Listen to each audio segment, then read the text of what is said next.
Magandang umaga sa iyo, kapatid. Kamusta ka ngayon? Alam ko ikaw ay pinagpala ng Panginoon at talagang sinamahan ng Diyos. Nais ko lang ibahagi muli sa iyo yung salitang grace. Kung pag-uusapan kasi natin yung salitang grace, napakalawak nito.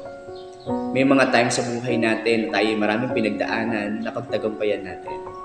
Mga pagkakataon sa buhay natin na iba't ibang sitwasyon, pero tayo ay nagtagumpay. Pero alam mo, kung iisipin natin, wala naman tayong maipagmamalaki. Wala naman tayong maitataas sa sarili natin dahil lahat ng mga bagay na nandito sa mundo ay galing sa Diyos, ginawa ng Diyos. Kumbaga sa biyaya niya, tayong lahat ay nananatili. Dahil sa biyaya niya, tayo ay nagtatagumpay. Dahil sa biyaya ng Diyos, tayo ay nagiging malakas. Dahil sa biyaya ng Diyos, nananatili tayo sa bagay na kung saan tayo ay pinagpapala ng Panginoon. Gusto ko lang ibahagi sa iyo yung Ephesians chapter 2 verse 8 to 9. Sabi niya dito, sapagkat dahil sa kagandahang loob ng Diyos, kayo ay naligtas sa pamamagitan ng pananampalataya at ito'y kaloob ng Diyos na hindi mula sa tao.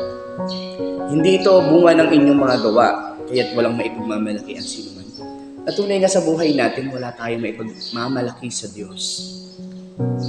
At patuloy tayong magtatagumpay, patuloy tayong magiging malakas, at patuloy tayong mananalo sa lahat ng hamon natin sa ating buhay. Sapagkat biyaya ng Diyos, tayo ay nananatili. Sa biyaya ng Diyos, tayo ay nagtagumpay. At sa biyaya ng Diyos, patuloy tayong makakausap. Kaya kapatid, kung mangusap sa iyo ang Panginoon, gawin mo. Kasi ang Panginoon alam niya yung lahat ng kanyang balak, lahat ng kanyang plano sa kanyang mga anak. Kaya sa umagang ito, patuloy na tayong magpuri at magpasalamat sa Panginoon.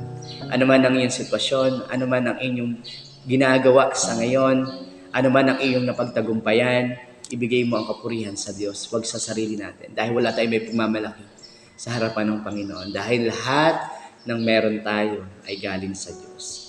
Kaya manatili ka at magtagumpay sa buong maghapon ito. God bless you, kapatid.